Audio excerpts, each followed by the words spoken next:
In honor of tonight's NBA draft, I asked this question.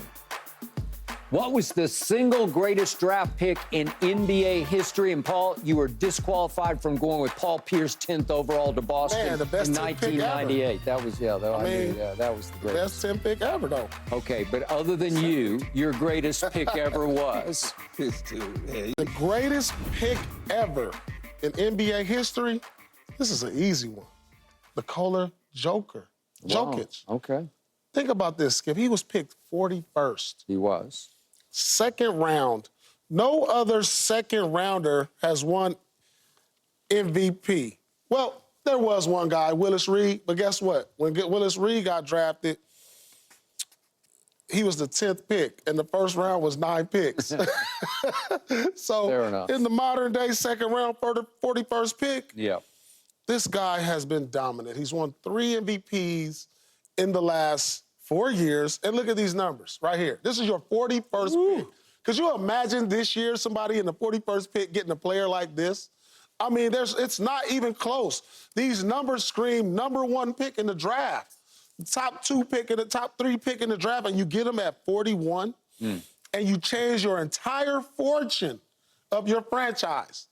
It's not even close. And I know you guys are going to maybe say Kobe, Jordan, or whoever, LeBron, whatever y'all going to say, but the 41st pick, and you getting first pick production, and you got a championship out of it. It's not close, guys. And I'll throw this in. They had Nurkic, who was pretty good. Yeah, and at the time, they was like trying to decide who they're going to keep. They were. And he's going to be in the conversation when it's all said and done. It's one of the best big men ever. He's already in the conversation. Yeah. I mean, you can argue, was he more dominant than Shaq? There's been, like, conversations about this. Like, I mean... Not for me. Not over here. Yeah, not from over here either. Not for me. The conversation has been brought up. Yeah. By who? It's just, I mean, Key, you average 27, 14 rebounds, 8 assists. Ain't nobody on this God-given earth that's an NBA executive gonna take him over the diesel. No, not at all. So why would we even have that conversation? Well, I mean, I'm just saying he's in the conversation. He's going to be arguably one of the best centers we've ever seen. That may be true based on the center game is weak. At the 41st pick. Think about the guys. Think about this, kid. The guys who we talk about, the best big men all time, Russell, Kareem, Shaq, these is all #1 picks. Wilt, these is all #1 picks. Yeah. But we're putting the guy at the 41st pick. I give you that. In this conversation. No, you putting him in that conversation. No, he's in the conversation. I ain't putting him in the conversation with them dudes. 3 MVPs already picked. I don't give a damn about no 3 MVPs. He ain't in no conversation with them dudes you just named. He's in the conversation. How, Paul? He can't play with them. He couldn't play with them dudes. Are you kidding me? Man, he couldn't play with them dudes. He can't play. Man, you know what Shaq could do to him? You played with Shaq, but you played with Shaq. I mean, I ain't saying Shaq. Shaq was dominant. I get it. Okay. I'm saying this guy what would the Dream do to him? That's all I'm saying. He's in the conversation with the Dream.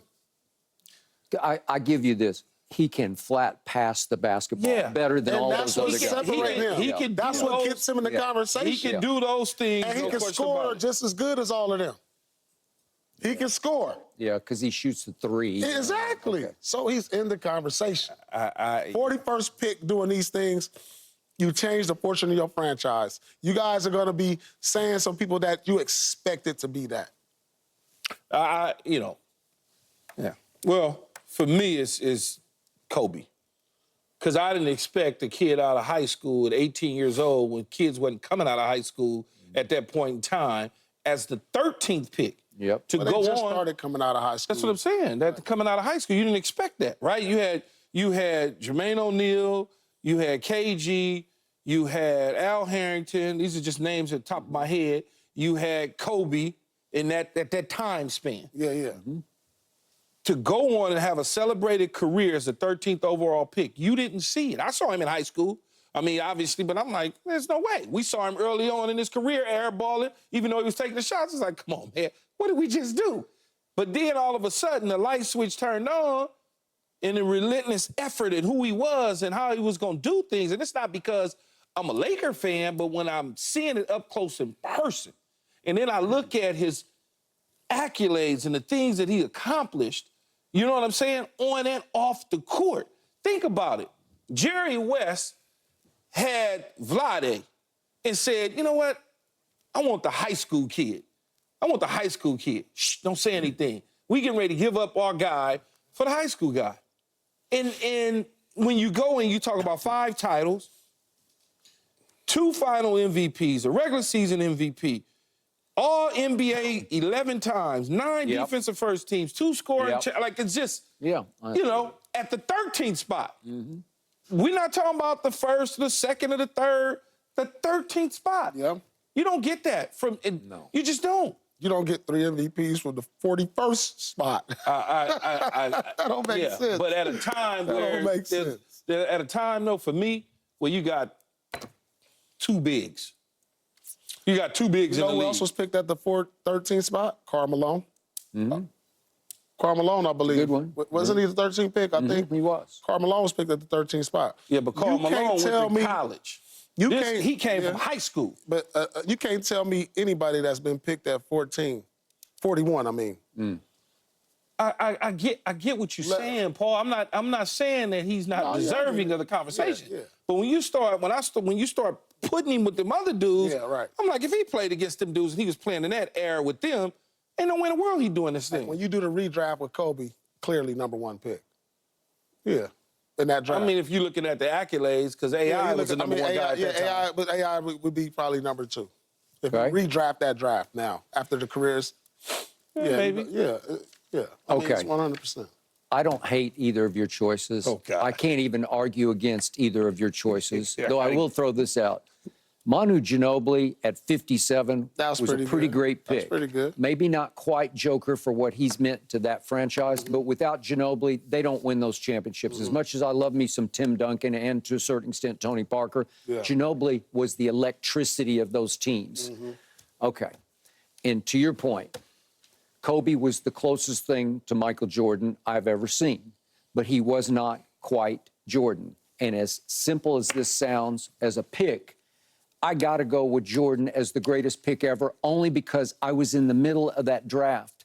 And now that I look back, he went 3rd overall, and it feels like now he went 30th overall because of what he became, to me, by far the greatest player ever, the greatest force of nature we've ever seen in any sport as a performer and a leader and a But if you go difference third, maker. but if you go 3rd overall, Skip, they're drafting you to do what Jordan did at 3rd. No one saw it. I'm not even sure Chicago saw it coming. No, I don't think they saw it coming. You saw great, but you didn't see greatest ever. You certainly saw all-star. But you got to understand this. Like, when Jordan got picked, this was the big man's era. And they was going to take Sam Bowie. Well, it was big men becoming the greatest of all time. Absolutely. At the time. Okay. And Hakeem Olajuwon was hands down the #1 overall pick because he had dominated college basketball, even though Phi Slama Jama couldn't get over the hump. They couldn't get over. Valvano got him, obviously, in '83. I was there in Albuquerque, and then the next year they lost to Georgetown in the finals.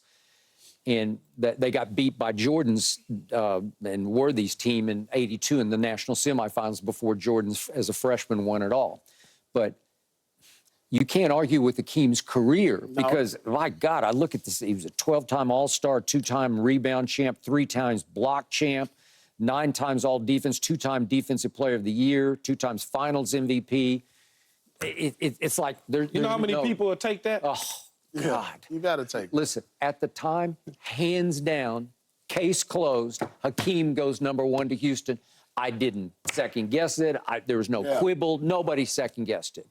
And I'll be honest, because I was right in the middle of this, I did not question Sam Bowie going 2nd overall to Portland because he was 7'1", and he was just tall and long. Yeah, and it was a big man's league. It was. It was a big man's league. It was. So he had averaged 13 and 9 at Kentucky. Not dominating numbers, but he just looked scary because he was so long and tall and agile. He was agile. And he goes to Portland, and his leg gets hurt, and then his foot gets hurt, and then his leg gets hurt again. And he plays 10 seasons and averages 11 and 8 and is looked at as a complete failure. Okay.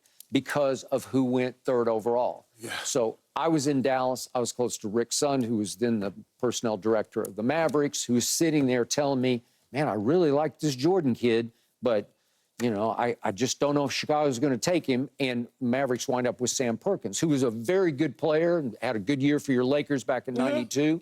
But the difference between Michael Jordan and Sam Perkins is night and day, obviously.